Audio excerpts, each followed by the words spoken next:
Now you know, boy, nobody but you, babe. Now I know, oh, you play with my heart. Hey, hey, hey, hey, not hard to make it so, Today shirt. Hey everybody, welcome to Inside Craft Show, Taco Tuesday. Forgot to put on my Taco Tuesday shirt. This is how we do it. If you're new to the channel, welcome to Taco Tuesdays. It smells like last Taco Tuesday. It does smell of last Taco Tuesday. In the studio today with me, as always, is Jeff Worley from At the Beard Color. Yep, is that it? here. That yeah, right? that's the beard color. Yeah, the beard color. Yeah. And Mr. Jeremy Sande, also known as Jeremy. Yep. So, we are multi-streaming, so YouTube, we have decided, if you've been here before, you've seen the destruction that is unfolded on this channel whenever we try and add technical elements. Well, just so you know, we have Instagram happening here, we have Facebook happening over here off camera, Jeff is monitoring comments, we have the big screen over here, an HDR TV, for no reason. That's reason. So now, we are monitoring your comments. Over here, I see that one of the topics we want to talk about today is going to be Dawson's face. We will get to that. Dawson was not here today. All right, so on today's show, let's talk about what we're going to talk about. Obviously, we're going to talk to Jeremy. So if you guys have seen Heirloom, I highly suggest you check it out. Jeremy played Nate, but the fun part about Jeremy's past and his career is not just that he was in Deepwater Horizon, The Duel, and about 10 billion other films. He's rocket sauce. But Jeremy also is crew side. So Jeremy's literally lived our life as well, guys and gals. So he's lived both. So if you're an actor or interested in acting, or if you're a director or anybody that has questions to kind of really approach that, feel free. You can talk about Deepwater now because it's out. You can talk about The Duel. You can't talk about Battle Creek. But he can talk about certain things from that perspective. He can also talk about the process because Jeremy is one of only 3 people that were through the entire insanity of Heirloom on the cave craziness days. Yeah. The other two were still what was it like? What was it like? Was it like this yeah. all the way up there? Yeah, that's how he rode in the car on the way up. It was like a college frat party inside of Jeff's van. In fact, we found that we left a headrest out. Don't get mad. We found a headrest. I found my credit card too. Oh, gosh. We'll go over these stories and more. The other thing we're going to talk about is the GH5 Firmware 2.0. Although we're on the beta. Is it great for vlogging? Because I've had some people ask that question. They seem very concerned that they're not going to be able to continue to vlog, whatever it is, in the way they want to. So we're going to talk about that. But just to make it interesting, we do tie it into Heirloom since that's sort of the theme, like we like to do for every episode, tie it in all together. So we will have some Heirloom footage. I also, if you have a chance, you've got to, I mention it, I'm going to shamelessly plug it now. Yeah. If you have a chance, check out Uninked Studios on YouTube and check out his newest vlog episode for Heirloom. Kyle shot killer footage, like straight up killer footage. It's a really cool look behind the scenes, but more than that, like he shot some banging stuff on the GH5, like gorgeous time lapses. He mixed in GoPros. He did all kinds of great stuff, and that content is on Uninked Studios. You can check him out there. It's also on Facebook. Hey, Facebook, Instagram. I don't know what Kyle does with Instagram. I'm sorry down there to hijack Jeremy's Instagram for the moment. Taco Tuesday, wearing a helmet shirt. Why am I wearing a helmet shirt? Because if you've seen Heirloom. Heirloom. All right. Hey, somebody's cut had off. a hop nosh. If you've seen Heirloom, then you know that it has a really amazing score, and I'm shamelessly plugging. If you know the band Helmet, the lead singer of Helmet and primary frontman guitarist Paige Hamilton worked alongside his music composing partner Patrick Kirst, who's a composer of music at USC. That is an all-original score. I'm really excited about it. I found a way to get them to do this. And we're jacked because having original score is a big deal. Part of the cinematic package. We talked about that before. So, shamelessly plugging that. Let's jump into the comments for just a moment. So we're going to switch over to the comments. We're going to start with YouTube. We're going to come to you, Facebook, and it's going to get awkward, but we're going to try and get to the Instagram. You might see down Jeremy's shirt, see his man nips. All right. He always does. Stop it. It's a bunch of people just saying hello to us, really. Oh, hey, everybody. So yep, thanks for the pretty hello. much what's going on here. People talking about nice performance to Jeremy. Huawei. What at Huawei? Trevor wants to be in the club. No, he doesn't want to wear this shirt and be in the club. He doesn't want to be in I'm pretty sure you do, bro. We don't Taco have Tuesdays, shirts. this pulls tail. He wants to be in the club. I got 2 but kids not from the this shirt. This shirt created 2 children. Ask Shirts my wife. versus skins. I think she's watching right now on Facebook. Hi, Mom. Hi, my wife. How embarrassing. I'm talking about making babies. Solid Snake is on Facebook. Solid Snake. All right, so we're over on Facebook. Josh Shoot. So if you're on the Facebook side, you can talk to Josh Suit, who is Solid Snake in the film. If you've seen him, he looks like Solid. He just needs an eye patch. It would have been perfect. Scotty White is there from the amazing Mopcast Network. If you haven't checked out Scotty White's stuff, Scotty, another fantastic guy. That's all happening on Facebook. If you want to jump over to that side, don't worry, YouTube. We love the Craft Show community, cranking it away. So, without further ado, we're going to spend a little time with Facebook. Meanwhile, an exclusive for our YouTube Craft Show audience. Here is what it's like to maybe vlog on a GH5 with the new firmware, and you can figure out questions you might have that you can ask here in a minute. Maybe autofocus, maybe not. I don't know. You figure it out. Here we go. See Kyle Butcher from hi-jinx Studios, pick up some new footage, see what we can do with it. Should be some new BTS stuff. Kyle shot a ton of content behind the scenes when we were shooting Heirloom, so be sure to check out his channel. Let's see what's going on with Kyle.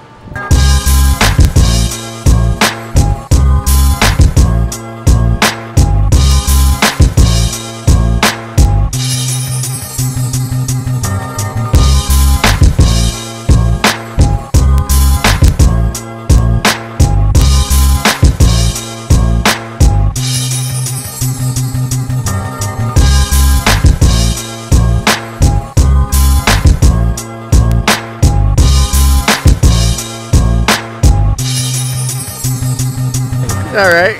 Yep, we made it. Hooray! So we're gonna pick up some footage from Kyle, who with hi-jinx Studios, who shot a bunch of BTS. You said it was like you can make a doc out of it. Oh yeah, easily. All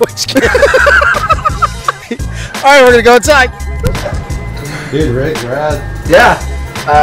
So there's 4 terabytes and then 5.5 inside. Sick. So it's like 9.5 terabytes. Sick.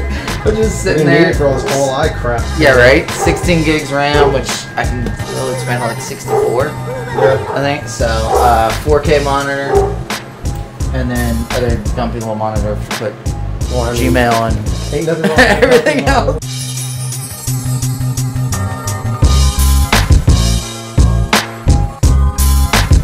I'm missing my pink shorts. I left them at home. My bad. Failing.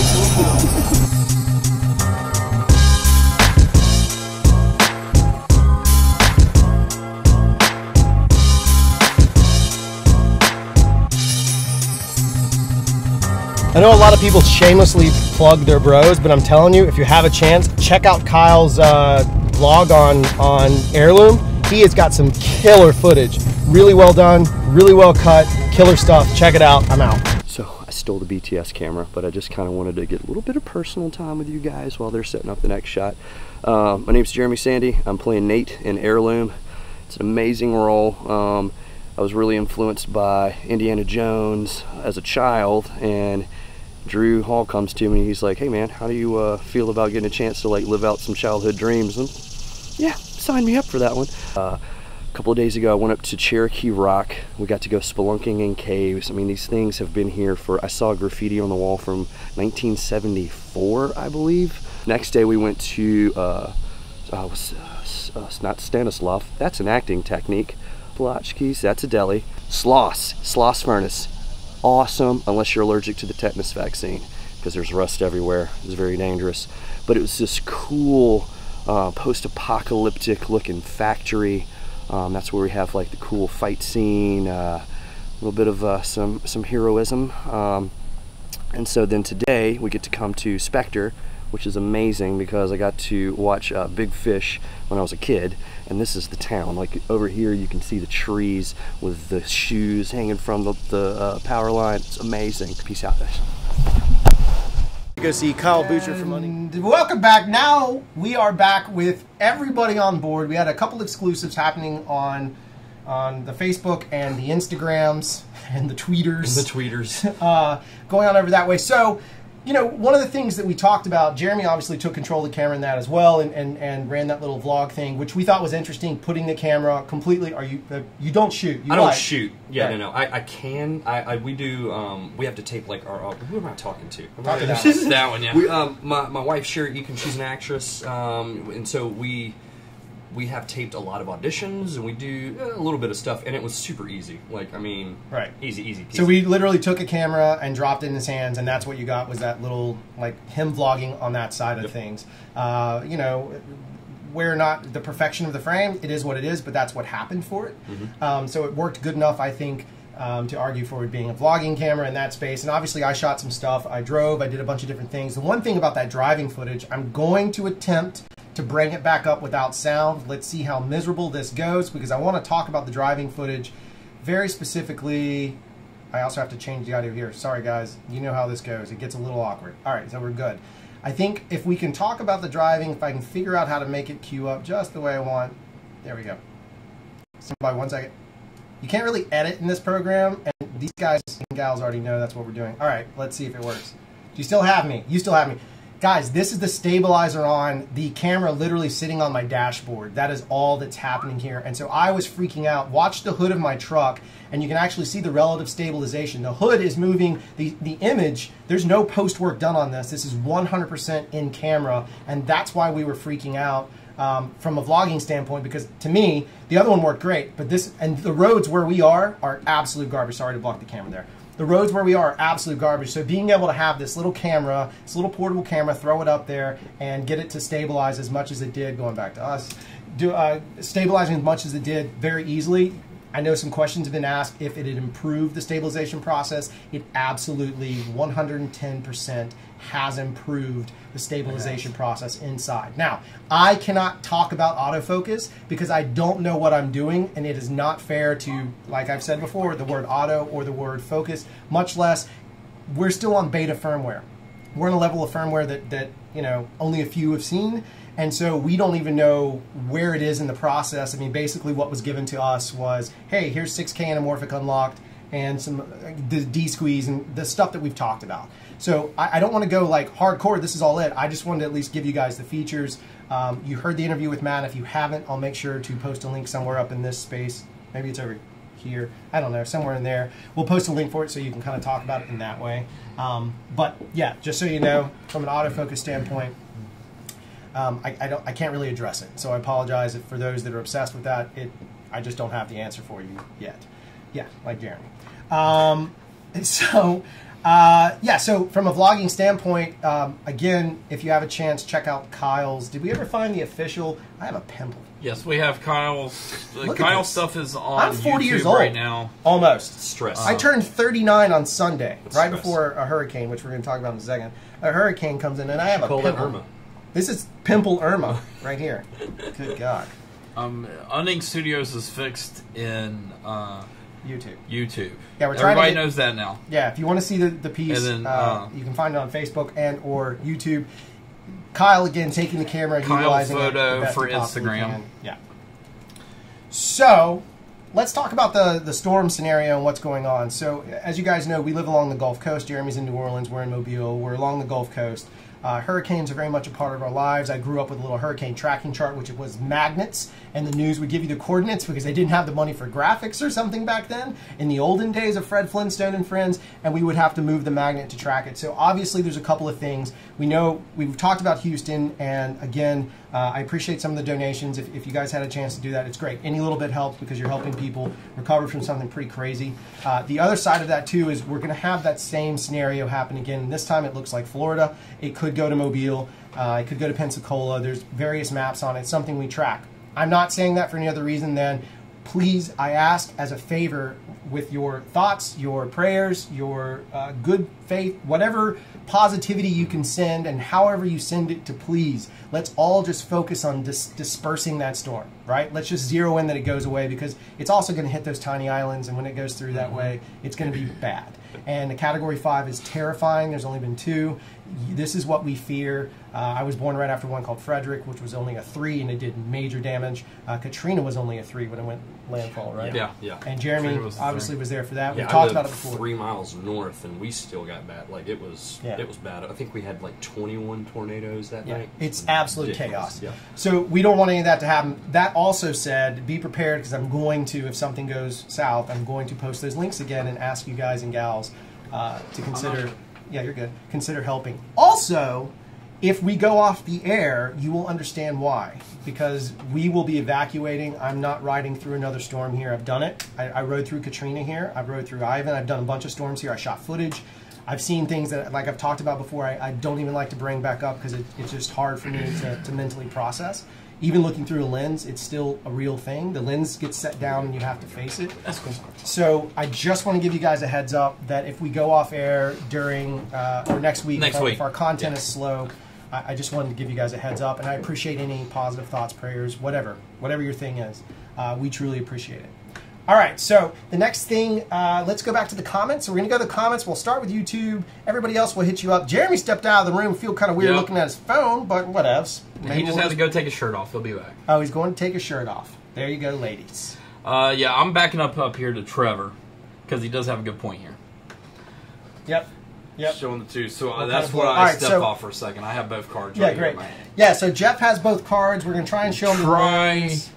So what they're asking about Facebook, so you know, this new camera firmware and the way it works, it requires very specialized cards that weren't out at the time, and they're really kind of a pain to get their hands on. So that's what we're talking to them about. We'll get to the Heirloom beats here momentarily. I ask if you want to hang out and stick with us.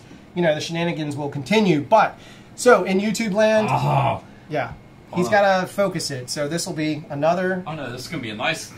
another moment of clarity. All right, so here's what we did test. We were able to test Panasonic cards. And did you have a Lexar card? No. All right. So we were able to test these two cards work for us. This is hard. I wish you guys could see this. He has his cell phone in his mouth with the light on. There you go. There's those two cards work for us. So that is the Delkin, and that is the Panasonic cards that they sent us. Both are V90 cards. They're V90, and that's the thing. So I'll sit still so Jeff can get focused. There we go. We manual focus on our blogs for a reason, because we like it. And it gives Jeff's purpose in life, which is all we're really after, is purpose for Jeff's beard. His beard did that, by the way. I don't see one around here, but there's a Lexar card probably somewhere. It's back here. Yeah, but the Lexar 1000s, even though they say they read and write that speed and should have worked, they're right on the edge and they do not work. I can confirm it a million times over. You're going to need to get... Look, if I were you, this is where I'd be. If I were you, I wouldn't question it. I know they say V60 works. I'm just telling you from personal experience, I do not want to risk my footage on anything that's going to get lost. So we really zeroed in on V90 cards. We got fortunate with the Panasonic. They let us test those because I brought it up to them. And again, Panasonic was very, very supportive of our entire production process on Heirloom. So we did that. We dual wrote, so we were writing at the same time. We did not jump from one card to the next. We did a dual stream. Again, Tech Talk on CRFTSHO, Tech Talk down here on Instagram. But we did do that. We did dual stream, meaning they duplicated writing just to make sure. The Delkin cards, when the Panasonic's filled up all the way or close to full, we don't ever let them mag out, but close to full. You don't want to mag out SD cards, by the way, or let them fill up. You're playing with fire. With the Delkin cards, they ran very well. I had no issues out of those. They were 64s because I like shorter mag. I like to mag change. It's a personal thing. It means that if something goes wrong, you're good. If something goes wrong, nothing goes bad. Jeff, however, did run into an issue with the Delkin. I did have a Delkin problem where it told me it could not write to it when I was in DC. So I just turned it off, turned it back on, and pressed record, and I never had the problem again. But I did have a problem one time. So... take that however you want to take it. Yeah. So just... It didn't screw up on us when we actually did the shoot. But when I was up there, I had one problem. So in DC, we did run into an issue. Jeremy's grabbing Instagram. We're having little challenges. I plugged my phone in. Yep. I'm a ninja. I got a port right here for you. I gotta find my dude. Oh, copy. He's lost in the... Is it the Scientology so we building? have the Scientology building.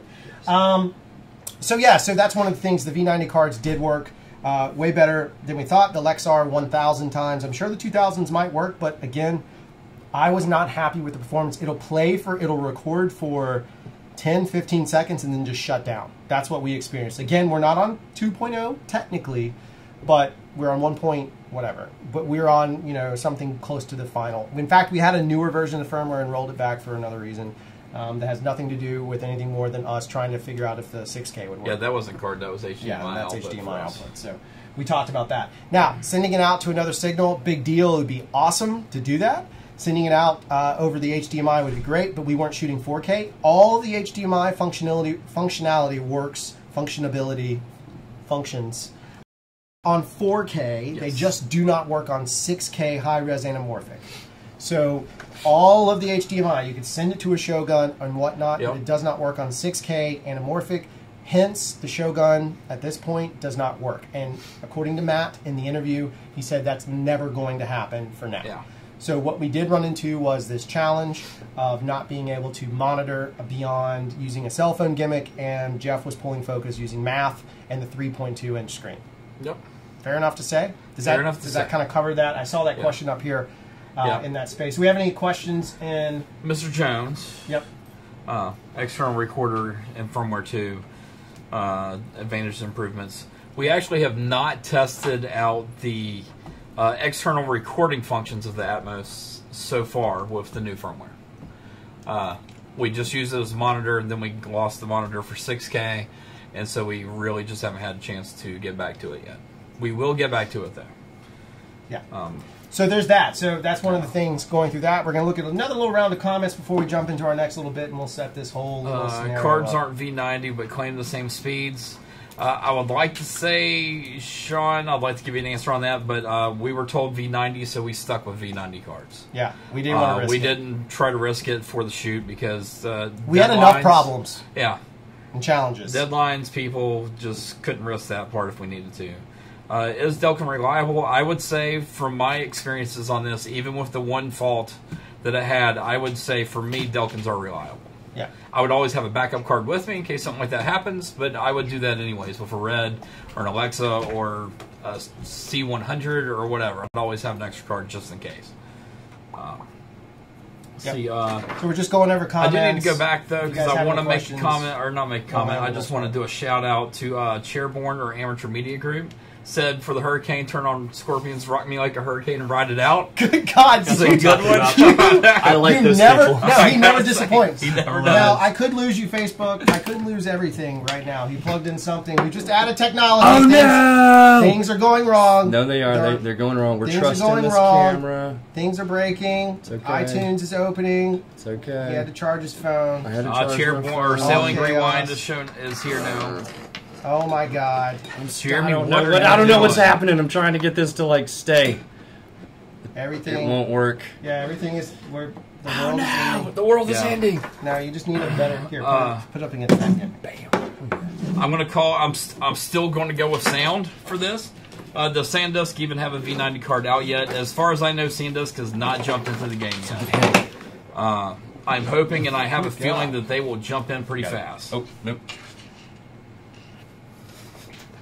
Sorry, we had to rig an Instagram. I mean, we got it going. No surprise on that level. Sully asking 6K high-res anamorphic, is it really 6K resolution? All right, so that's questionable. Look, when it's de-squeezed, it technically does fall into that. When it's not de-squeezed, it is not. It's a square. So it depends on how you view it. Technically speaking, de-squeezed, yeah, it falls in line with 6K. Yeah. But squeezed, technically, it's right underneath. Yeah, it's right underneath. It's right around 4K, I think, actually. Somewhere in that space. So that's where it kind of falls in, and you have to put that into consideration when you go forward, right? So if you want to nitpick it to that level, you can. They're actually calling it high-res anamorphic now and not 6K, I guess, because they realized maybe they didn't. I don't know. That's speculation. Point is, we are going off of 6K because when it's de-squeezed and you can see the full image, that is the width of the image that you get. So I'm going to jump in on a quick little story about Heirloom because Jeremy has a really great one that was provided by Josh Suit, who is hello Josh, also I think part of. He is still on Facebook. Yeah, in Facebook there's probably some of the art department people hanging out in there. What up, Crane? Yeah, there we go. One of my buddies. Yep. Okay, there we go. But I did want to bring up this quick story, and I'd love for you to tell the one about the map in a second. Absolutely. Yeah. So on the shoot, we knew that we had this set dressing scenario, and one of the things that, you know what, I'll just play the video and go back over it. Wait a second. Alright, so we're about to play, not really a prank, but an homage to Jeff. I'm about to put a piece of his original art into the film that I've carried with me for a long time. It means a lot to me, so hopefully he sees it. Because some editors and some... Thank you for that. All right, so there's some of the footage. You can see the book isolation there. I will go back to it. So obviously I got a little teary-eyed. What you guys didn't see was me talking about this book. So I hopefully don't get teary-eyed here. I'm going to focus on the fact that it's hot as balls in this room. Yes. With 4 dudes in it, 1 off camera, it's getting a little sweaty. It's like a sausage factory up in here. So I have known Jeff for over 20 years. Very long time. Almost over 30. Almost 30 years. He was my second friend in high school, the first being the sound guy on Heirloom. We all ended up in the business. About like a day. Yeah. Jeff is my second friend in high school, so we've gone through a lot of things together, a lot of craziness, life changes, whatever it might be. We've been through stuff. So at one point, Jeff married somebody, and that person hated me extremely a lot.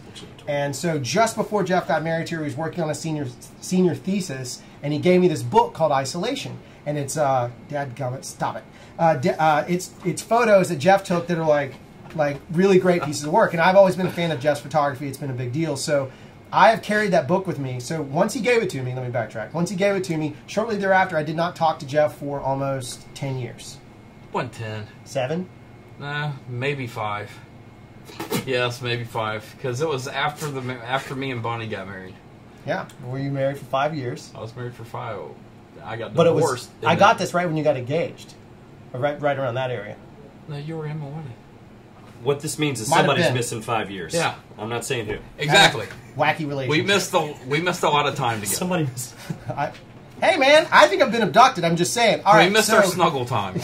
Yeah. So I lose time with Jeff, who's one of my closest, oldest friends. I don't see him, and then poof, one day he shows back up. But I've carried this book. I've carried it through Katrina. I've carried it through every single storm. I've carried it through every life change of mine, which is multiple girlfriends, finally a wife. And I don't know if any of you guys are married, and I don't know if there's any women watching. I understand that both sides want to get rid of crap when you get married. Well, this is one of the pieces. Yeah, this is one. Thank you. This is. I just spittled.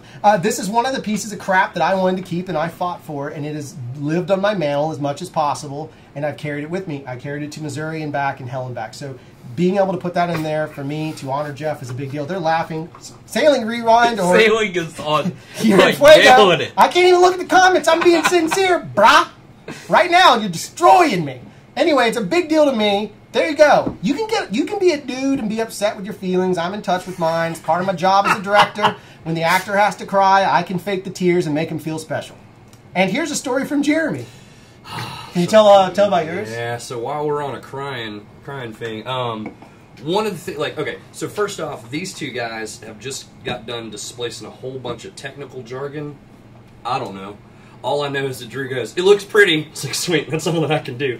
And so that's the thing, is that when you get on a film set, when I first started, all I was really focused in was knowing my lines and knowing my part and all that kind of stuff. I didn't realize the shorthand where that comes into play and helping your AC out with staying in the same spot over and over and over again so you can catch you. There's all those things that I learned along the way, and one of the things that I do now is I let music help affect my mood, as many people do, but I even bring it in while I'm working on a scene, before a scene. It just kind of helps, as they say, prime the pump on the tears, as you will. Yeah. And so you were cool enough to where the book, the Heirloom, I did not see it in rehearsal or set pre-pro, nothing.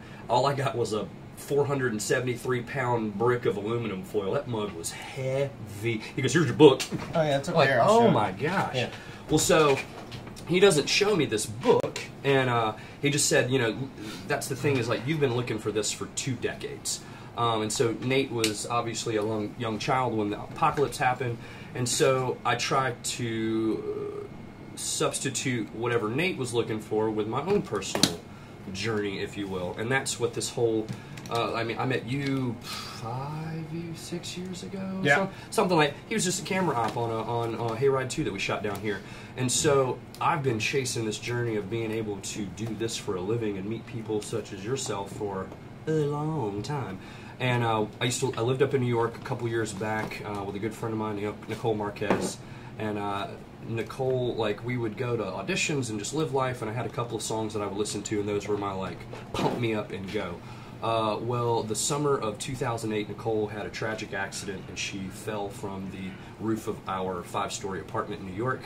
Long story short, once, as we were talking about with the hurricane, the girl never lost sight of what she wanted. She was always positive. She just kept going and kept fighting. And now she lives down in New Orleans, in the same city that me and my wife do, and she travels around, and she's a motivational speaker for people that have experienced debilitating injuries. And so she's just a beacon of hope. Well, I had one song that was Shinedown's Dare You, and if you know the song, you're familiar with the lyrics, and that was my pump-up before I went into an audition or a subway or whatever. And so I pumped that song up, and we shot the scene with the book, and literally when you have your hands on something you've been looking for or waiting your whole life, man, it's an emotional thing. So what you saw was a culmination of if you've seen it. If you've seen it. If you've seen it. If you haven't, you suck. If you haven't seen it, we spoiled it. right. Oh wait, spoiler alert! Can we edit that in? I'm gonna show the book to the nerd herd. But it's just one of those. It's another way for an actor to put a personal touch into the product. It's not just lines. It's not just, it's like you guys. That isolation book means nothing to somebody that watches it. However, 30 seconds into your inserts, you're sitting here crying for some other reason. Not your. There it is. Oh, do we need? Yeah. No, which way? Hollywood it. You mean to get it? No. There you go. There you go. You had it. There you go. You need Jeff to focus. Here, flip it. Can you Hollywood the? I'm a Hollywood. Three-man job here. Boom. Yeah.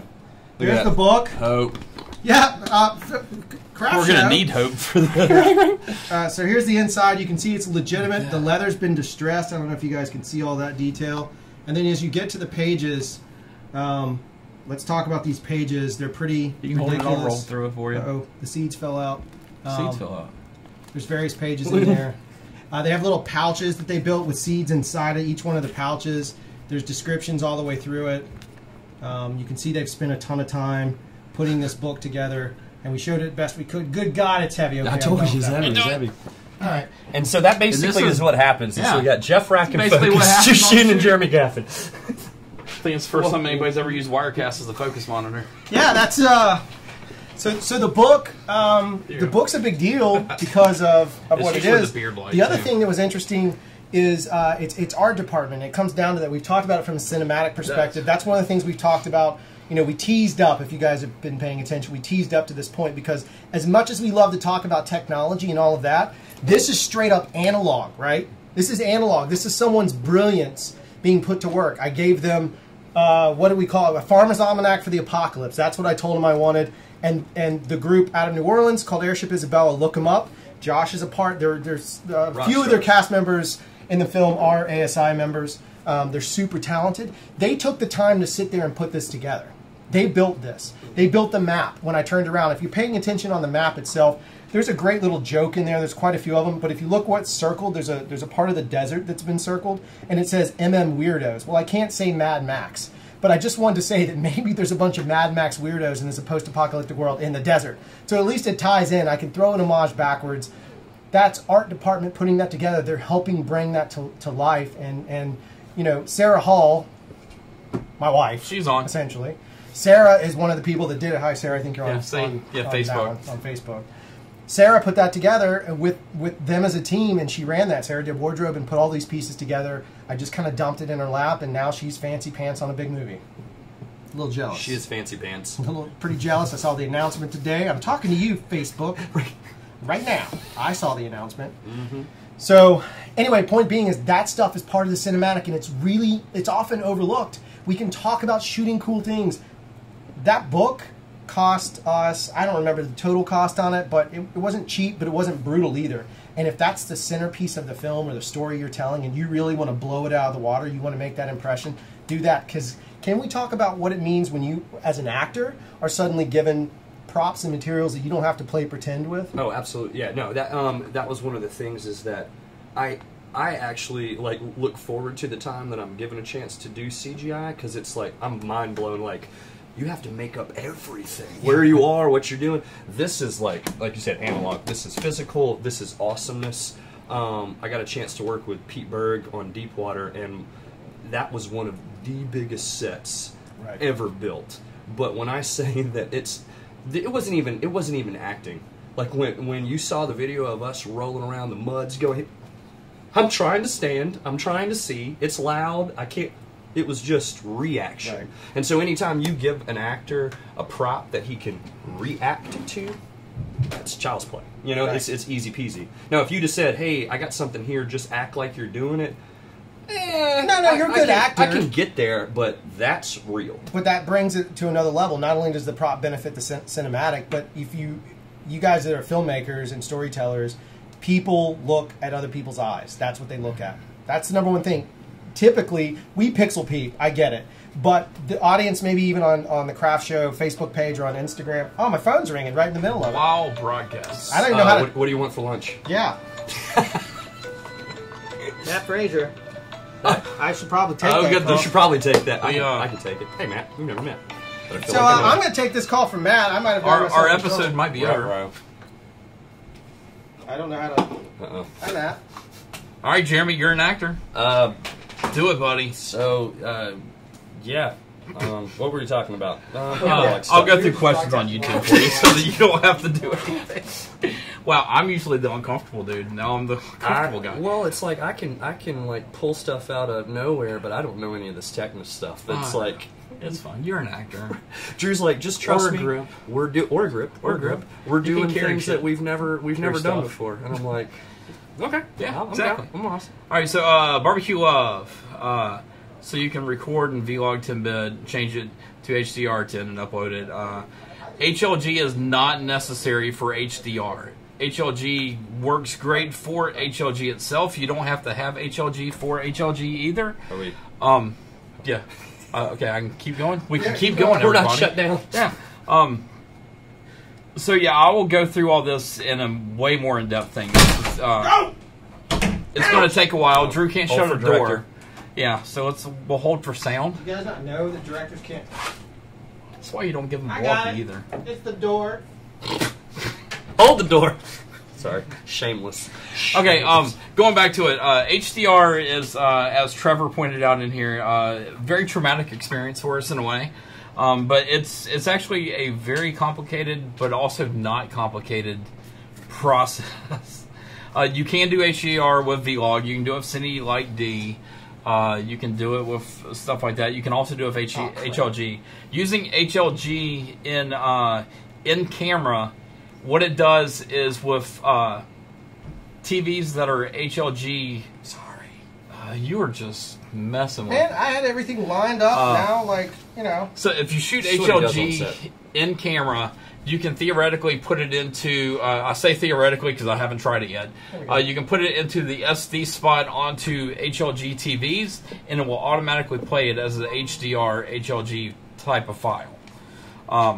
But what we shot for ours was Vlog, and then turned it to HDR. It didn't shoot. It doesn't shoot like what you say HDR does, where it didn't shoot 2 different images or 3 different images at one time. It only shoots the one image, and then you expand it to make it into an HDR type of file.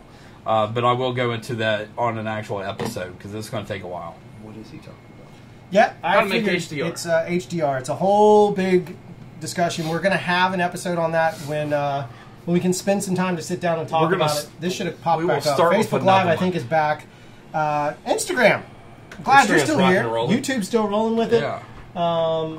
Another part of filmmaking. Jeff's going to maybe get this going again, and we'll go back to the comments. Yeah, I'll try to get What I was going to do is literally show Heirloom. There's no audio. This is a kind of a crappy SDR version. I basically took the HDR version, applied a LUT, and brought it back down to SDR, which Jeremy has no idea what we're saying right now. My family has no idea. I've been walking around saying HDR and SDR for so many days.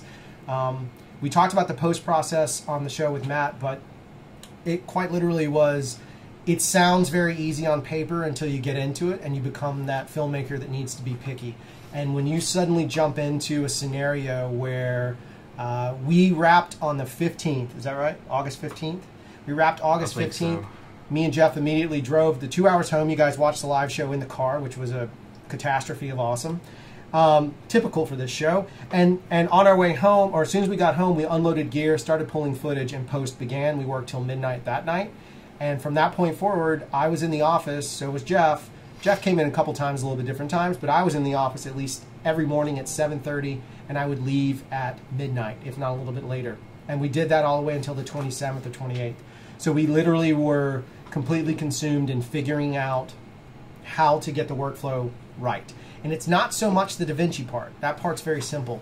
It really came down to seeing if we could do an H.265 wrapper, HEVC, for those that know all this tech, which I am sure this is boring as hell to a lot of people, but these guys on YouTube, which is our primary focus for this show, this is what it's for. So anyway, it was a brutal process, and we'll go over that in detail. We're going to have multiple tutorials on what we learned. There's some great articles. Look at Mystery Box. He's going to tell you how to do it. It doesn't all work anymore. It's a great starting point for HDR. It's an awesome starting point, but there's a ton of convo that needs to be had in that. Yeah. All right, so we're going to kind of do this Heirloom thing as if we were doing like a live commentary. We'll go back and forth, and we can talk about different things, different elements of the shots. I'll do my best to edit it live. On the other social media things, just treat this like a podcast. If you just think of it like a podcast, who cares? You guys are going to see these three knuckle turds on the camera. All right, 2. Jeremy, put your shirt back on. Jeremy always takes his shirt off. It's hot. Yeah, it's hot in here, right? Well, at the end of this, it's going to be off. Yeah. I know it. If there's 3 topless dudes by the end of this episode, it's already a good time. Inside Craft Show, Magic Mike edition. Only one of us is magic, and his name is Jeremy. All right, so anyway, we're going to go do this. Then we'll get back to some questions. We'll hit you guys up. Facebook is all jacked up. Is it? Thanks, Mark. Thanks, Zuckerberg. Sorry, I got to fix the Facebook. My Instagram's still running strong, except there's somebody that's commented in a language that I have no idea what that is. I don't even know. Oh, that was Arabic. But yo. Yeah. I have no idea what happened, Facebook. They are gone. Not going to touch that one. Facebook appears to have failed me for the last time. The only reason I'm doing it is because... Well, then I will go to comments while you're doing that. Yeah, Jeff will go to comments. Pixel Relief is asking for internal ND for GH6. I would love to agree with you on that, but for a $2,000 camera, I seriously doubt we will get the internal ND into this class of camera. I think if we do, here's Trevor, he knocked on it a little bit too. Yeah, I'd love it, but I just don't think it's going to happen. John B, did you guys have an HDR computer monitor to edit with, or did you preview it on TV? We, if you have seen any of our older editions from the last couple of weeks, we have had a 55-inch HDR TV in the office with us, and so that was one of our preview screens that we used for it. We used Shogun, we used a couple other things, but mostly it was an HDR TV. There. Matt Banfield, did Drew break himself? Yes, Matty B, he did. Yes, he did. Completely. Dude, I'm not going to lie, Mat Frazer calling in the middle of a broadcast kind of scared me a little bit. a little bit. Facebook Live, you should be back up. Mat Frazer, guys, like, I'm not joking, that really was Matt. And I had to gather my thoughts again because I thought I had screwed the pooch. For the record, I thought it was me because actors are the ones that are always getting those. Get that guy out of here. Like, it's like just waiting for, like, Harrison Ford. I'm surprised he wasn't like, I die in Star Wars and come back as a Force ghost. Whoops. Spoiler. Sorry about that. That came from the set. Just kidding. We don't have any of that kind of power. So, do you have any more comments? Or can we go and do you guys want to watch the Heirloom? We're going to do Heirloom. Again, Instagram, Facebook, now that you're back with us, hopefully. I don't even know. Yeah, you're there. Facebook's back. So when we do this little piece here, just treat it like a podcast. We're just going to talk about the film. We'll go over multiple pieces. Yeah. Are you on this? Are you looking for the YouTube comments? Is that what we're doing? No, I was ready to go and let you start talking about the show. Yeah, let's start talking about the show. Wrong button. Just everything's going right. It's kind of like when we shot it. All right, there we go. We got our Craft Show logo back. So this is Big Fish. This is where they shot Big Fish. It's Town of Spectre. That's actually footage we were waiting. It was killing time. We couldn't get in. There's isolation, obviously. It's going to go real boring if we don't just kind of zero in on topics. When you watch the close-up on the map, I'm like, we would be the ones to like wipe out half of the South with water right around Irma. While we're shooting in 110-degree weather. Whoopsies. Whoops. The song in here is by a band called Jimmy Lumpkin. And the Revival. And the Revival. And those are, we've done a bunch of music videos for Jimmy, so I just thought it was appropriate. Actually, funny thing on the Nate's phone thing, you thought it was purpose, or no, you didn't notice it. No. There's actually an N on the phone case. Sarah brought it home. It's like, hey, Chuck, I found a pink phone case like you requested, Jeremy's idea. She finds the pink phone case, we look at it, and then I was like, oh my God, you found one with an N on it? Like, that's brilliant. His character name is Nate. So there's this terrible pink phone case with an N that I think sets up one of my favorite jokes of all time, and it was a gimmick for us to get music into the film. It wasn't scored. No, it was great. It was a great idea. Well, because it's one of those, like, if the world had been over for 20 years and you find music, I don't care what it comes in. It's going to be religion at that point. Absolutely. So let's talk about the heights. Jeremy started to tell the story. Let's talk about the heights. So, Drew, I'm crammed in the back of a Dodge Caravan with gear, and they're taking me out in the middle of what appears to be nowhere. There's, like, farms. And then we start walking down this road, and he's like, oh, here it is, New Zealand. And literally, like, we came out into a little river, and it turns into a waterfall. And then I look over, and there's like 100-foot drop down into a certain watery grave. And my director, it's okay, me and Jeff went up there. You're good. Oh. So we made Jeremy stand on a ledge. And I literally, like, I stood there and I closed my eyes. I was like, whenever you're ready, just let me know. Woo! All right, it's great. But you know what I got? I got authentic performances. I got an authentic performance from a dude terrified of heights. So let's talk about the cave for a second. We had to pack into that. It was about a mile, maybe around a mile and a half in, somewhere around there. Yeah, give or take. Somewhere in that space. Elevation. Yeah, and the only thing we had to get in there for that cave, that is 3 of those cat lights. I know Germany, I don't remember who it was, LD something. Germany, I am still trying to get you cat lights, but I lit this entire scene with partial sunlight and 3 cat lights. So we had 4 cat lights. We had 2 of the small ones, a little pin light that was like tiny, and then we had a larger one that they had sent us for free. They just said, hey, thanks for talking about our product, here's a free light. We plugged it into one of those battery charger, that holds a battery charge, and lit that backlight behind Jeremy. For the back of the cave is all lit with that. There you can see it in the For you guys that don't know what a cat light is, like the bulb is smaller than that. Yeah, it's tiny. I mean, nothing. Like it's super tiny LED. So that was lit with 3, and the crew on this particular shoot was sitting plus Monkey Boy, the 3 knuckle turds and a Monkey Boy. Monkey Boy. This dude was climbing rocks seriously like a primate. It was insane. In all honesty, I wanted to hand the Nate hat over. I was like, I've falsely like we joked about like Uncharted references and Assassin's Creed doing all this parkour. This dude was like, oh yeah, this is called the inverted spider, and in 2 grabs is like, it's insane. Yeah, crazy. So point being is to get into these caves, it wasn't just like we walked up in from a location. We literally had to hike in. We packed in. We brought the gear with us. There's only really 2 working crew members in the sense of Jeremy was not allowed to touch lights. I told him on this shoot I wanted him to focus on acting, so Jeff and I lit that scene how we could. So let's talk about Sloss. So you guys have seen Sloss. In the SDR grade trailer version, I wasn't really happy with how that got presented because the orange was way out of control. This is much closer to the balance that we were after. We didn't want that bleeding light.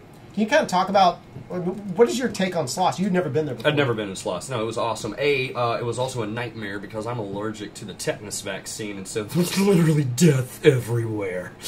Not that bad, but it works. No, it was a super cool place. I mean, you can look and see it's clean, although it's dirty. Does that make sense? Right. It was perfect for Hollywood. It looked filthy, but it was an awesome place, and it's huge. And what they do, like, they do concerts here and all kinds of stuff. At any moment, there's like a big, I don't know if you can see it here, maybe when it's come back, there's a big tower with like a walkway, and I just imagined like the Mad Max guitarist like, fire going. It was sick. It's so sick. So this is another thing about production. So we've had this booked for a long time, and this is by no means any fault of Karen Oots and the team at Sloss, but all of a sudden they said, oh, guess what? There's going to be an arts and crafts show here, so there's tents everywhere, and you guys aren't going to be able to use very much. So all those opening shots were gone. We knew that this room would be safe, but the opening shots were like completely gone. So you get that call 3 hours before you arrive, and you have to start thinking very clearly. So me and Jeff just immediately said, okay, great, we'll handle it. We started looking at the script. We had a meeting with the staff. Everybody sat down that night, cracked a beer, had a conversation. Me and Jeff went in an hour early before anyone was allowed to show up. We walked it. Guess what? No tents. We got lucky.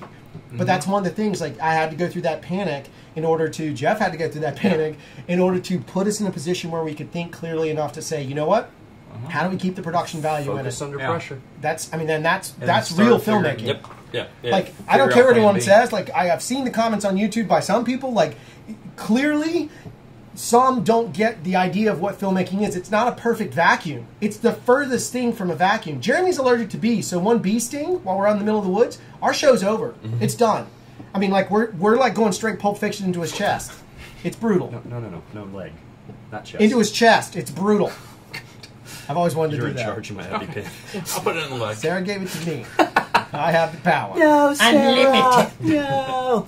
So there's the scene you were talking about with the book. Yeah, it's crazy stuff, man. Just kind of unfolding through it, just pulling that book, letting it be a moment for the actor. Because you know what? They are cattle, but they're also smart cattle sometimes.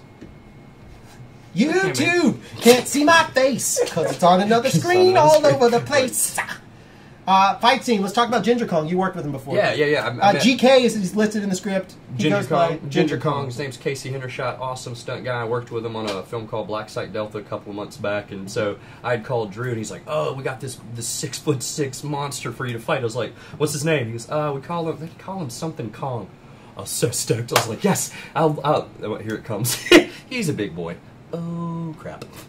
Yeah, he actually says a great line there. That's my favorite. You improv'd it, which is, wait, I just got it. It's genuine leather, right before he gets, but like, the only thing he cares about is his genuine leather coat, because it's the apocalypse. Where else are you going to find a genuine leather coat? Still had the price tag on it. Boom! Oh my gosh. So that block scene, nothing violent, nothing bad. But after you run anything, repetition, I had a bruise that literally looked like Africa. And so I was like, "Thanks for the souvenir, Casey. Yeah. You big boy, you." There's my jacket, and I'm getting it all dirty, but it's okay because I gotta go. If you guys are really paying attention to continuity, pro tip: we shot this way out of order. His shirt changes dirtiness. Here we go. Watch as he runs, and look how clean. Dirty. It's dirty. the future. Did you never watch Back to the Future? Perfectly clean. Why do you think I want the jacket? Luckily, Jeremy sweats profusely. True story. Profusely! Hashtag profuse. And so it worked out well. Yep. It was loved by Wardrobe. Wardrobe loved the fact that he sweated so much. I know. No, I'm great for Wardrobe. Absolutely. So the girl with the purple hair, her name is Lulu. Andrea, actually. We just call her Lulu. We like Lulu. She actually is the one, her and her husband, David, who are together at the end of the film, they actually did the majority of the book work. That's what they do. They're designers in that capacity. They're super talented. And they're also, like, amazingly brilliant at building costumes and putting pieces together, so we pulled them in. So there's the map yet again. You can kind of see. Super cool part. So we found a hometown and art department. That X is where my hometown of Meridian is. But we didn't tell you that No, either. we didn't do that. And I didn't know that. Art department did that themselves. Yes! So here we are back in the town of Spectre. Again, just thinking about production value. Look, this town looks as post-apocalyptic farm town as you could possibly get, and we got it for dirt cheap. We just got clever. Beck makes it out alive, Elena Ray. Look, everybody, the goal was to make this as a camera test for pixel peepers to look at stuff and see what we've done with it. But in the reality for the audience going outward, we wanted to make something that felt like they were watching a television show, like a pilot for a TV show. Because frankly, I want stories like this. I want a story of a band of rebels continuing to go about their very ways. And there's more heirlooms. We didn't say this is the last one. He says a bunch of heirlooms. He gave me some maps looking for heirlooms, and I just think it would be a cool storyline. That said, it was a camera test with the narrative that we got to put a lot more energy and care into, and that's Panasonic. Like, at the end of the day, Panasonic said you guys can do whatever you need to do with it, and they kind of turned us loose. So we gave 1,600. Okay, they're talking about something else. Yeah, they're talking about ISOs. It's a big ISO. So just so you guys know, ISOs in that, just so you know, even in the cave, the highest ISO we went to was 800. Does Mat Frazer have a role? We did hit 16. Or Frazer yeah, we has a role. hit Yeah, 1600 executive a couple producer. of times. Mat Frazer's role, executive producer. So you guys have kind of seen the short now. You've walked through it. Hopefully you've seen it with the limited sound design. The music is great. I think the dialogue is good. All those pieces. I'm not a sound designer. That's a whole other job of cinematic that I would outsource. My phone's beeping again. Yeah. I would outsource that as a Twitter follower. I gained one. What? Might I have have. 4. Look at that. Don't follow me on Twitter. You're wasting your time. You might as well just... He doesn't tweet. I do not even... I just... Whatever I post here goes there, and that's how it works. Yep, It's same kind of way. like underpants. I've worn the same ones since 1978.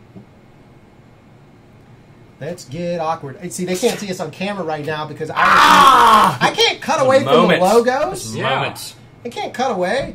Do you realize Jeff made me redo the logos just to put his stupid logo in there? What a jerk. Look, bro, advertisement. It's true. Panasonic. And we'll get a little Panasonic plug. Where is it? We'll Oh, do it in you unison. missed it. Oh, we missed it? Was that quick? I didn't miss it. You missed it. Oh, Yeah, it's sorry. all over. Welcome back. I love the Star Wars track. Yeah, I It's want to do like the Star Tatooine. Wars wipes. I've been watching a love lot of those. Star Wars trailers. I couldn't imagine. Rebels I hear there's a 4. new game coming out. And not just the game. I watched the cartoon. Because I am Old school. that much. Right. Rebels. Old school. It's fantastic. It's better than the Rebels. movies. I'm serious. No, Better no, than no. films. All right, so All right, there's so we're going to go to the comments. Let's hit up YouTube, see if there's anything It is fun a there. lot of stuff about noise. YouTube's and here. Want to have ISOs. conversations. Actually, before we hit YouTube, let's jump over to, let's give Facebook some love. Maybe even check in on Instagram. We're checking on it, see YouTube, what we're we coming got. to you with lots of comments. Jeremy White. Facebook, any hobbits from Chris Lott? Any hobbits? We had goats. We had goats. No Lots hobbits. of We did have goats. goats. Adam Wright said it's apparently haunted too. I have heard that, but I've Yeah, never we've had heard any that Sloss is experiences. haunted. I think if any of the ASI gang is on here, they picked up on some paranormal stuff. We filmed there at night. I've been in rooms in that place by myself at night. Yeah. It is not pleasant. It's freaky deaky. Nope. It is walking take through your the word on it. tunnel underneath Sloss by yourself. Oh, that's another one. at 4 o'clock. So there's a- we did lose that. Yeah, there's lose a that. tunnel there that's insane. The lights would have flared with streaks. It Yeah. would have been You gorgeous. would've had fun. Absolutely Oh, insane. that was the thing we lost. no. But underwater. it was 10 feet Underwater, underwater. that's right. From all the rain. So we actually lost that entire We entire did. sequence. And The first which sequence changed of you walking yeah. with the map at the beginning in Sloss. And that's Yeah. that's one of the things. Like you guys, people that aren't in the industry, that they watch a film. I know everybody has watched a film at some point in their life, and they go, "Why did they do that?" That's might be one of those moments where they had planned to do this, and that was the last day that they were there. And it's like, well, we got to figure out a way to get Yeah. out. So on a feature, we would have gotten a pump team in. We would have either pulled the day, right. brought a pump team in, Right. or we would have found a way to let the water dissipate for that scene because it was really good. It was a Yeah. very dynamic, It was different very environment dynamic. altogether. Dynamic shot too. But Sloss also had a limitation of hours. No, it did. We were Sloss- only allowed 7 hours of shooting time, so we had to do all of that in 7 hours. So I want you to think, those that understand the experience, that is breakneck speed. We had to light it. We had to work that stunt gag out. We had to do all kinds of content within 7 hours, and it's a testament. That's why somebody talked some trash on one of the Facebook groups or something, and I very kindly just said, you can call me an amateur all you want, but as soon as you speak to that film being an amateur, tells me you have no freaking clue how it works. Because for us to turn around and do that within 7 hours, I don't care. You're allowed to have your opinion on the subjective. That's the entire thing. But the reality of it is, I guarantee you that knuckle turd couldn't have banged out anything close to that in 7 hours because it took all of the experience I had to a point of exhaustion to process how I'm going to make this day work. So whether it's perfect, I know it's not perfect.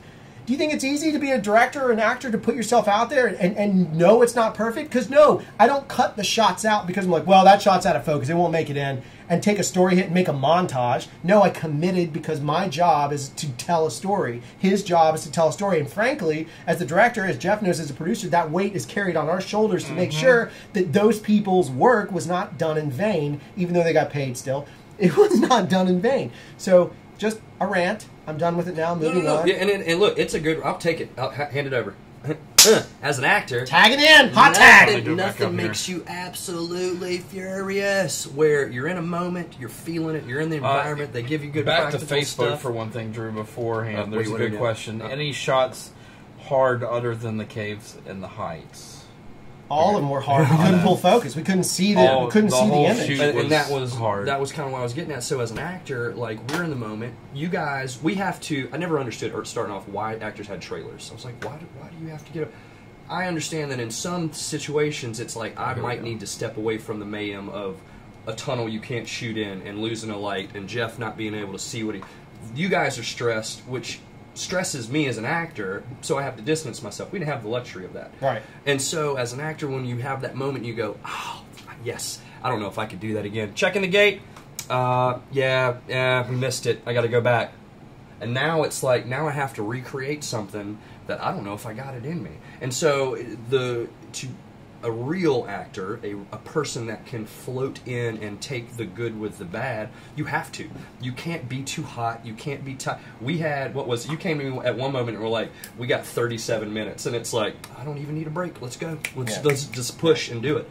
And so the chain is only as strong as its weakest link. That being said, I have 30-something credits on my IMDb, and this is literally the first that I have ever felt confident enough to just hand it to people and go, watch it. I'm proud of the whole thing. I'm proud from CRFTSHO to Panasonic.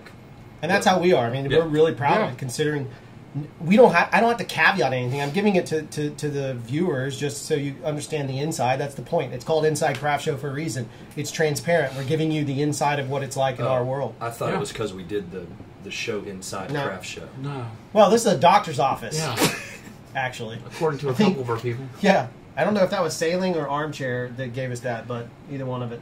All right, so let's go to the YouTube comments. All the way up to Huawei right there. And what is it? Huawei. Matt's honest reaction to soft focus, and how did you feel delivering soft focus? I like the honesty of this channel. Well, let's give two perspectives. First, hear the AC's perspective, and only give the AC's perspective. Then we'll get the actor's perspective, and then the director's perspective. AC, I hate delivering soft focus, but you also, as an AC, special on features, you might blow a shot here or there, and then it is up to the editor to decide your fate. As was this. Luckily, I was a producer, but going straight AC side. No, only AC. AC side, yeah, it's terrifying to deliver soft focus at any time. It does happen, especially on lower tiered feature films where you have no rehearsals, you have no idea where anybody's going to be. And you have to just wing it, which is quite awesome. Probably the most terrifying thing for me as an AC. But we had rehearsals on some of these. No, we do. Yeah. Right. But you're talking straight AC. Right outside of this space. Yeah. Yes. Yeah. But yeah, at any time, delivering soft focus is terrifying. A lot of times it gets used, though. Yeah, I mean, I don't have an issue. Soft focus, that's not my job. However, my job is to talk with the AC and go, what's my one, what's my two, here's this, am I in frame? So I try and help him as much as possible going, this is what I'm going to do, and this is what I'm going to do. You're a courteous actor, though. Right. And there are some that... There are some that won't. I promise. Yeah. I've had other ones that just go all around the room. Right. But that's the thing is I've worked with you before. Yeah. So it's one of the, why would I not try to adjust myself to help you out? It's a team sport. Right. Totally. From a director's side, it's the most painful thing you ever go through. There you go. Yeah, that was illegal. I was holding the rope there. From a director's side, it's one of the most painful things you go through. So I made the decision to put story first in this project above and beyond anything else. Yes. I don't think I would have done that had it not turned out as good and as solid as I thought it was going to. If I didn't believe in the project that much, I would not have put story first. Yeah. Again, I've said this, and it will go back to your question about Matt. We don't do YouTube. We don't do all this stuff so that we can stroke our own egos. I could give two craps. I don't even care. And frankly, if it got to a point where people weren't getting value from it, I'd shut this channel down and be done and get my time back, because it requires out of me alone. I'm putting in an extra 20 hours a week on top of my workload, which is managing a small business. And if you own a small business, you understand how hard that is to turn around and try and generate business and then create content. So I do this because I care about giving something back to the community, only because I had that when I was a young guy and they didn't have YouTube. I got lucky and got a one-on-one relationship and literally I was taught producing by a guy who's doing Jackie Chan's movies now, like the huge movie, The Foreigner. He did The Foreigner. That was the guy who mentored me when I was a kid. Really? And gave me a break. You want that weird, you know who Big Crit is? Yeah. Big Crit's from my hometown. Yeah, see, that's crazy. Here it is. So my thing is I made that commitment. What did Matt say? And this is the honest to God's truth. He goes, yeah, there's a few soft shots. He was like, but the story's really good. I want you to go with what you think is best, because I stand behind you either way. I want to support you guys as a filmmaker. Yep. That's Panasonic. That came from, because it had to go to Japan. It wasn't just Matt. I had to send it to Panasonic corporate. I've done corporate jobs. I'm sure you guys have too. I'm waiting to get my face literally punched in through the internet, and it never happened. It never happened. And they gave 3 rounds of notes, and I asked them for notes, and they said, we've never gotten these before. So note, if you work with Panasonic, offer them notes. Don't be a knuckle turd. Your poop still stinks. Throw a beer can. Mine's not on my computer. Mine's still over here. Okay. Does that answer your question, Huawei? Thanks for watching. Welcome to Facebook Live. Hey, everybody. I am Ferg Turgeson. Matt saw a bunch of ghosts there, but it was crew members. Yeah, I'm pretty pale. Sebastian Lucas, we shot a vlog for Heirloom all the way through. Yeah, it was shot. The whole entire thing was Heirloom. This was more fun than a slumber party. Next time, let's do Jeff's. Oh my God! I love it. I love this community so much with the zings. That's a great one. Sailing Rewind, welcome back. We haven't seen you. Yeah, it's been a while. Zinging as well as you have. What else have we got? What about this Lucas guy? Are we getting 10-bit 60 frames? 4K. No. Not that I've seen. No. You could, but I've not seen it 10-bit 60 frames. Charback's answered King Stefan. Yeah. Answered his question. It's the D-Squeeze 6K is what everybody's calling 10K. Right. Yeah, it's kind of weird. It is a questionable scenario. You can do it. Meridian. Big Crit Meridian. Just saw that pop up. Yep. Yeah, I'm trying to go back up here because it sent me straight back to the bottom. Oh. I think I'm going to just skip some. You're wasting time trying to get cinematic. This camera is at best good enough for you. Two. Maybe low-end commercials, not serious grading until firmware upgrade gets here. It's where the cam stands a high-quality webcam. Lol. I can't tell if you're being sarcastic or sincere, but you do realize that like multiple films have been shot on an iPhone, bro. So if you're being sincere, I question your ability to even know what you're talking about.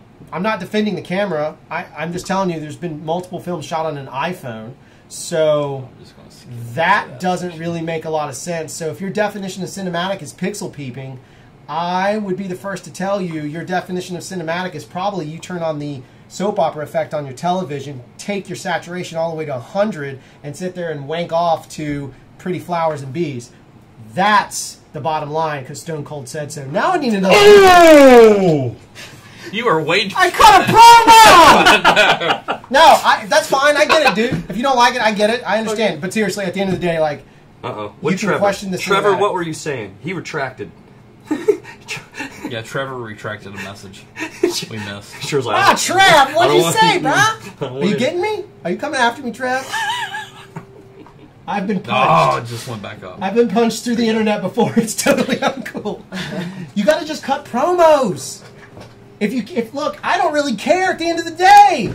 None of it matters to me. I shot a video for Panasonic to help you guys. It was fun. I got to work with my best friends. It was fun. If you think that is like stupid, define fun. I don't know. You probably are one of those individuals that really, really, really likes to sit in your basement alone. And that's cool too, because that's fun for you, but it's not fun for me. What's fun for me is working with these guys. Especially that one. It's for almost 30 years. I had one of these. You did. You shaved it. Jeff has not changed since I've known him. Jeff in high school had a beard. He looks exactly the same. I did. I went a little while where shaved. It just all this kind of went down and made that fuller. I know. It went from here, there. We'll stop there. Going to commercial. His wife is in the next room, flipping him off. Ooh. All right, we're going to close out on comments. Should we hit up anything on YouTube? Knuckle turn may be my new favorite insult. It's a powerful phrase. That's from, on Facebook. Josh is asking when do we expect a Don't Be a Knuckle Turd t-shirt? Very soon, Josh. Very soon. Very soon. Very soon. Yeah, I had to figure out which camera to look at for that one. So, if we made a shirt called Don't Be a Knuckle Turd and donated the money into a prize you know what we do have? Oh, yeah, we do. We can't end. We can't end. I forgot. Wait, sorry. Michael Crap. I hope I'm saying that right. This is not a Casey Neistat moment. Footage or did we punch in on some shots? The whole entire shoot is 6K footage. We did not punch in. There we go. Okay, never mind. Did you? That's not a knife. Our Aussie brethren. Thanks. You're welcome. You just got the one on you on the back? Mm-hmm. Oh, no. So we tell people secrets now so if they jump you somewhere else. Right before we went to air, somebody knocked on our door and said, this package arrived for you. Yeah. I actually kind of think I know what it is. But not, I don't think pulling a knife towards myself is safe. You're a director. That's not safe. This packaging. Hold on. Wait for it. I don't know if YouTube. It did have me worried because on the box it says wasp and bees. You see it right here. Wasp and bees. I'm going. Remember, Jeremy's allergic. What is this? Have you guys ever seen Wicker Man? This is a Wicker Man kit. We got it for Jeremy. All right, let's see what. It's my rat gift. Let's see. Oh, peanuts. Peanuts. Oh, this is lighting nerd technology. Have you guys heard about the wasp? Awesome. So I ordered this a year ago. Yeah. So here's the wasp. So this is an LED lamp that is allegedly controllable with your iPhone. I would have liked to have used this in the cave. Man, that would have been Again, awesome, yeah. something that could have been here yesterday. Or 2 weeks ago. There's some free things for you. Yay! And they sent me There's a note. sunglasses. Ooh, We got sunglasses and in a koozie. Oh, we got a T-shirt. Boom. We got a four pin, so it's a power cord. See whose size the shirt is. Drew or Jeff's size. Comes with a nice little scrim bag, which has all kinds of different Scrims scrims and giblets. Always Looks like lenses. put your scrim bag Drew shirt. on the lamp. Sorry. I'm trying to keep. Yeah, that is. Bear with me, guys. So here's the actual lamp. Packaging is pretty nice. I think that's what people do at unboxing things. So you can see it's LED. Let's catch the lamp. We're gonna have to try this. Yeah. Out very soon. So it's LED. You plug it in with USB-C. You can control it here. You can actually dial in the color temperature, the amount, and the reason it looks like a photo lamp. However, I think the output on it, I don't remember the total numbers because I'm seriously, I ordered it a year ago. Yeah. And they just finally sent it to me. Kickstarter is awesome and not at the same time. Oh, there's barn doors. Okay, this one's one. Looks like another power cable. Yeah. And there's the power inverter. I guess that's an extension. Yeah, but So I believe wattage wise, I want to say it's like a 1K. It's like a 1K or a 2K. I can't remember, but it's pretty punchy. But again, you can dial in the color temperature. For those that watch this show and have complained about my white balance, which is Panasonic's automatic, otherwise I'd set it to 4200 and really drive me nuts because that's my preferred look. This should maybe combat it. Maybe we'll shoot an episode with it and we'll do some lens test and see what it is. That was a real unboxing. I'm a little shocked that I even got this. Seriously. That's cool. It's pretty rad. I forgot that you had ordered it. Allegedly controllable with your iPhone. What's But probably not an Android, because that's why I switched to Android, just to be miserable. Just take your daughters again. Yeah. I do. All right, so yeah. let's Last finish our round of comments questions. on YouTube. Chip skills. What do you think future firmware upgrades will bring? I don't think we're going to see them anymore, to be honest with you. I really don't. I think you'll see an autofocus one if people keep complaining. I think we'll see fixes to 2.0 is what I think we'll see. Yeah. So what do you say? Be a I don't think there's going to be It'll any just DLC for this camera. is It'll what I'm just be a saying. GH6. I think a GH6. I think this will be the last big one. If they do any other tweaks, it'll be stuff that's more mechanical. Yeah, it'll be small fixes. And that's what I mean by autofocus. It could be that. It could be something else. But I just don't think it'll be anything crazy. It's going to be small, little, almost cosmetic is the word I'd use. Gotcha. Trevor, 6K anamorphic. Did you come up with any clever solutions for no HDMI out? You're LCD bound, champ. You are. Unfortunately, I tried to think of every possible solution, and We did run the Wi-Fi to a cell phone, but you can't do crit focus. It's fine for framing, so at least if you have a second shooter with you or an AC or something, you can do that. And then we ran that. But you can even ask, we would review them, and shots we thought were in focus were not in focus. Because it's this big. It's the tiniest little screen. Well, it's like the cave. Those two shots that are out of focus back to back. Yeah. Like one is on his shoulder. Pulling focus on that. Which is probably about Facebook 3 Live, inches off. There you go, Instagram. We're talking about you had to pull focus, but the reality of the situation D-squeeze is half the size of that monitor. D-squeeze is about that big. It's roughly that. That's what we're looking at. A little more than that, but that's roughly what the image you have to pull focus on. So Godspeed to everyone out there. And if the question arises, I will just go ahead and say it. Anamorphic lenses, specifically Ingenue Cine lenses, don't have autofocus. Sailing Rewind has a new idea for a shirt. Uh-oh. You like new shirts? Oh, shittle? I'm all about it. I think we should. Just like Craft Show, I think it's just SHTLL. I'm no knuckle turd. I'm a shittle. Shittle. Shittle. It's coming, Matty B. Yeah. So people talking about merchandise and stuff. Yeah. Your battery's dying again. Something's going. I got one for me. Is your process the same? Wowie wants to know, Jeremy, is your process the same with low budget and friends as higher value productions with strangers? It wasn't, but it is now, because as you... I started off when I was young on a theater that was in my hometown, and we set 400. And so as your career goes on, I just kind of look at it as bigger and bigger theaters. And so the cool thing is yes, the pressure when you're on a big budget film is there because you don't know anybody, but the fact that these guys let me just be me, and they showed me that I can do this. Well, then when I go up to that next stage, I'm not nervous. I'm a pro. I'm there to work, and so giving that director leaf blowers or the toilet.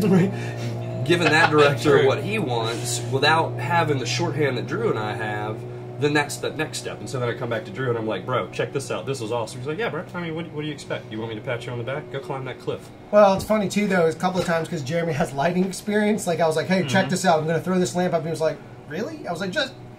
And I do it, and then he was like, oh, bro, this looks pretty good. And then he would find the light and manipulate his performance. He's kind of cheating. I think all actors should go through grip and electric school so that they know exactly how to not just find the light, but be like, oh, I'm going to play it like a boss. So they can help rap also.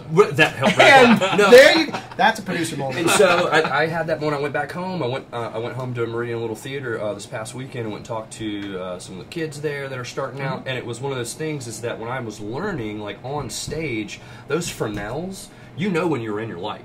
Like this LED, it's like I know what it looks like because I know what light looks like. But when you're on stage, I mean, you could literally, you feel hashtag Jeremy's a sweater. And so profusely, hashtag Drew's a spitter, Jeremy's a sweater. Yep, I don't know what. He's a bearder. But so I would feel my light. Well, so it's the same thing. That scene, especially in the cave, where I come through and it's just silhouette, silhouette, silhouette.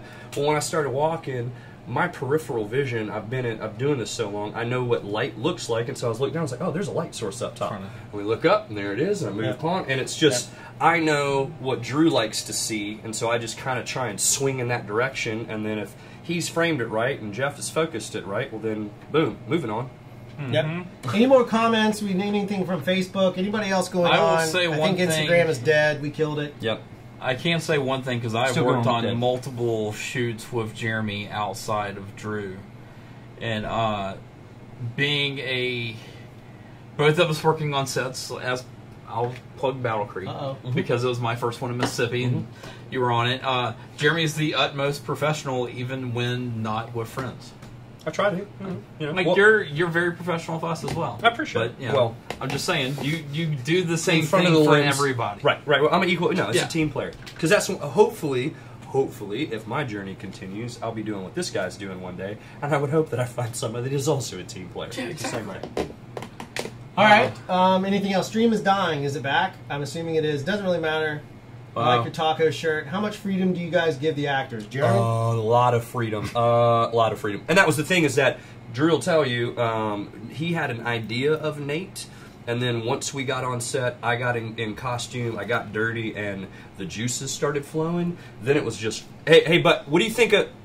And we just roll it. And if it worked, awesome. If it didn't, we'll try something else. It's just. You get as much little bits as you want, so then when we come back here and you're looking at stuff, you're like, oh, where's that time that we did this one? Let's see if that works, or let's see if this works. Or you get more variations. Yeah, exactly. Total freedom. I try and let the actor, they're going to know Thanks, the role better than you ever will as a director, so I try and give them as much room. You just need to herd them in sometimes. Sometimes they go off on little tangents. There's sometimes space stations involved. Very true. All right, so I saw it. So yeah, it gets crazy. Real quick, when you know these guys as well. So someone asked. Let's do Trevor first, and I think we end on Jonesy. Okay, all right. So GH5, we're going to end on you. He hates it when I call him that. That's why I'm starting to call him Jonesy now myself. Yeah. Last question: is there any smallish on-camera shotgun Mac you like? The new Rode Pro is enormous. Just curious. Yeah. What is this one up here? I don't know. That's what I was going to wonder. Jeff's going to go up to that mic. I'll yell at this mic, but I'll give you the mic. Well, we're using the GH5. We have the GH5 audio gimmick. thing gimmick attached. thing. And then this mic, sorry everybody. Sorry for the bad sound. It is an Audio Technica. It's an Audio Technica. AT875R. Yeah, AT875R. It's small. It works really well. It is phantom powered. Fantastic. And it is the shotgun mic we use on our Reds as well. So I'll ask this of all three players involved because I think it's important because we all have different perspectives. Yes. The question was asked, could we please tell the community that you could film or can you film a feature film on a GH5? Jeff Worley? Yes. In all honesty, you can shoot a whole feature film on. And you can shoot a feature film on an iPhone. You can shoot it on GH5. What would you say from an actor's perspective, or whatever? You're a producer. You're on your way. Yeah, I've shot auditions on high-dollar cameras. I've shot them on iPhones. We've done I put a quote out earlier that said, "Your director's imagination and your imagination is literally the limit of your project." There you go. That's a great quote. I wish I would have gone second Jeremy now, Sande. so that I could have not been upstaged by. Tagging in. No, bro! No hot tag for you. I would say, yeah, not only can you shoot a feature on it, I think you should, someone should try and attempt it. Not for any other reason than to get a bunch of crap on YouTube and get a bunch of feed. Simply because I wonder if the smaller the camera, that means a few things. I think from a performance standpoint, the camera's not there, so it becomes less visible. And I think when a camera is less visible, you start getting a different performance out of your cast and crew. So one, the challenge would be is making sure that the crew treated the camera with the same respect as they would an Alexa or a Red or any other cinema camera. However, I also think you're going to get a different performances out of your actors because suddenly that little camera, and maybe you have 3 of them running, you start to get perspectives, hiding away, getting angles. Guess who has more freedom? The actor has more freedom because now you can bring in more. For what, $6 grand to buy 3 of these, so you can rent them for way less. So $6 grand to buy 3, and you rent a full set of primes. Even master primes are going to cost you $2,500 a week. So you're in. Again, you're shooting a feature. You're going to spend a little bit of money, and now all of a sudden you're floating around getting insanely different angles, different perspectives. Especially if you tell the story right, I think it opens the door to a whole new level of filmmaking. And that's where I see it as a feature film tool. It's so small that we didn't have a whole lot cast. Right. But you got to think about it. How small that rig was. If you had a big location with a lot of extras, you could put your B or C or D team in extra. A lot of people here or in the community seem to think it's a big rig the way that we build it out. But you've been on right. It's still a very small rig. Yeah. Right. Comparatively speaking to an Ari or a full-out Red or whatnot. So why is that even important? Because then all of a sudden it's about perspective. You're telling a new story. So what's still going to sell, no matter what happens on this earth, I know some people on the Facebook channel know this, story forever will be the selling point. Yeah. Forever will be the selling point. If your story's good enough, it will sell. Now, if your story with a unique perspective exists, a totally unique one, now you're talking about changing the landscape, and those are the pictures and those are the stories that end up getting the bigger results and the bigger sales and all that stuff. Because at the end of the day, it's a business. So if you're asking me as a businessman, yeah, I believe this camera, 100%, do it. You can do it all day. A little bit of post work, but you can do it. If you're asking me as a director, already done it. If I did 3 days this way, and they weren't even brutally hard, long days because of time. They were hard days, but time-wise. If I did 3 days, 3 12-hour days, it'd have been a piece of cake. Absolutely. And then if you suddenly gave me 27 of those, I have a feature film. If we did 10 minutes in 3 days, in the amount of time that we had, give me 27 days, maybe even 25, and I'll turn around and give you a feature on this, shot anamorphic 6K, hands down, done. I could do it. Not even thinking twice. The proof's in the footage itself.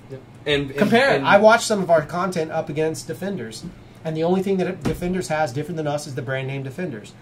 Acting for acting, it's exactly the same. Look for look, it's exactly the same. If you don't believe me, go put them together.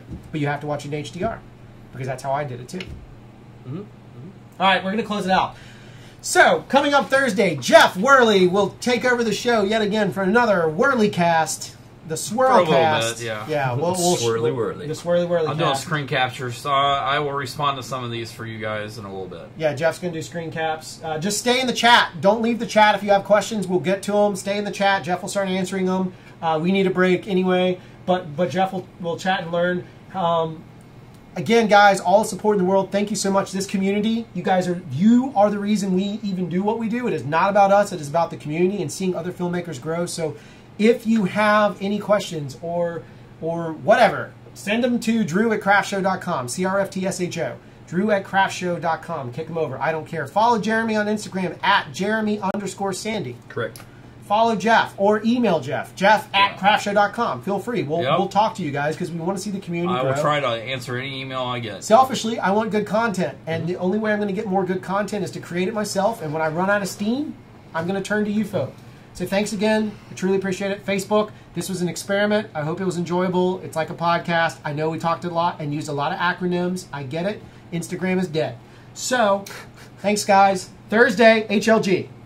Talking about nothing but HLG. We're going to talk about, which is a form of HDR, which again, more letters. Happy large guys. Happy large guys.